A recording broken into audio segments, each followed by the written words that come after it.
one of the games my brother liked to play with the mushrooms was, in this dialogue situation, he was always saying, tell me something I can't possibly know, right? And that will validate that it's not me, that this is coming from.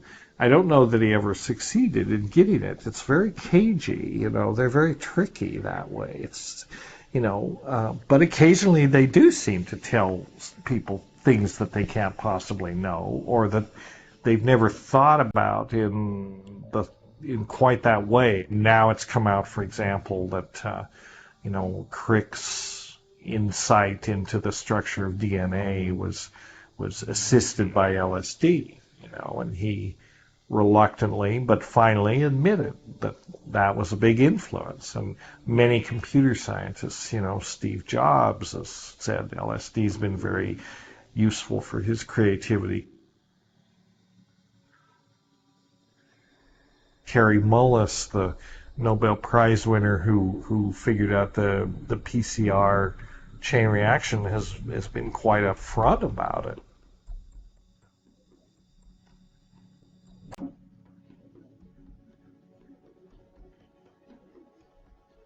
LSD gave him the ability to get down with the molecules and see what's happening. In some sense, there is a communication. In some sense, the question isn't even valid, because where do the boundaries between the self and the world exist? We're not really separate. I mean, we're part of this information field.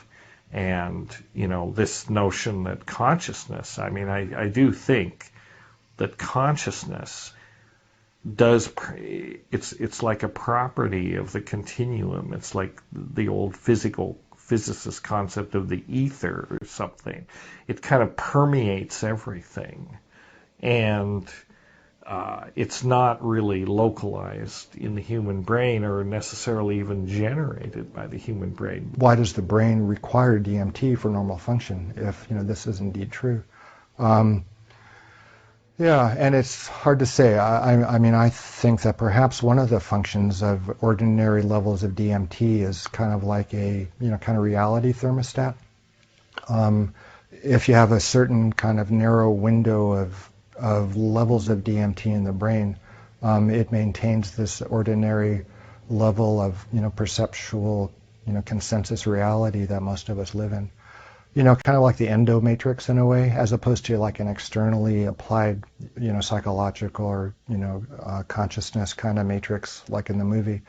This is one that's internally generated. But it may be that the brain is a place where it becomes focused and concentrated. The brain may be as much a receiver of the signal as it is a generator of the signal.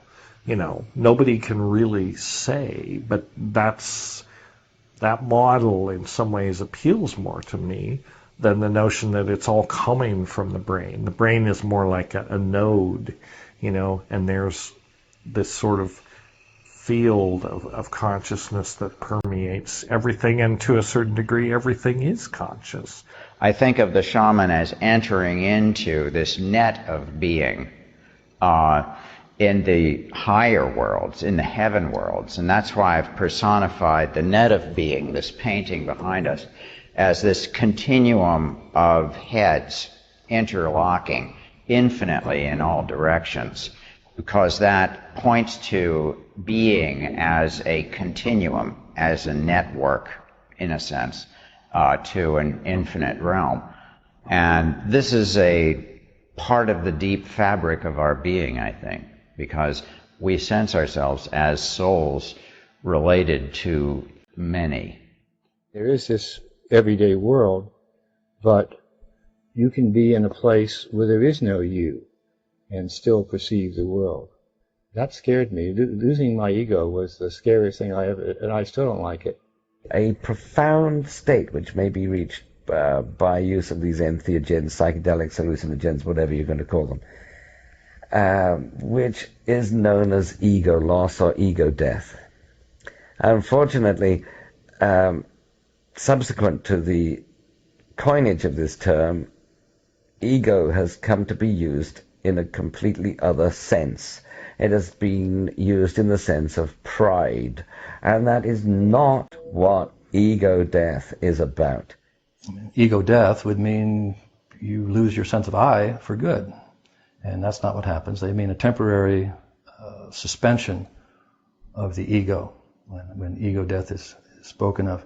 Ego death means the death of you as a concept, whereas we walk around thinking of ourselves as things. We think of, I am sitting in the chair, therefore, I am a thing, the chair is a thing. When we reach the realm of ego death, or ego dissolution, or whatever you're going to call it, there is no longer any perceived boundary between oneself and the chair. In this state, there are no things. There is just one continuous experience. In some sense, all of experience is an illusion. Everything that we experience in the here and now and our state of being is a hallucination, an elaborate hallucination that our brains construct. We happen to call it consensus reality. But it's still, physics tells us that, the picture of reality that we build so that we can navigate through the world and not step in front of buses and stuff like that and do all those, the world doesn't really look like this at all. The brain constructs a model of reality that more or less maps onto reality. It's good enough that we can survive. But we're focused in a kind of, constricted dimensional awareness of reality. And, for safety reasons mostly, and we don't necessarily want to know that we are actual one consciousness with all beings and things at all times. So, nevertheless, those dimensions are all open to our being. We have a complete freedom of the continuum of being.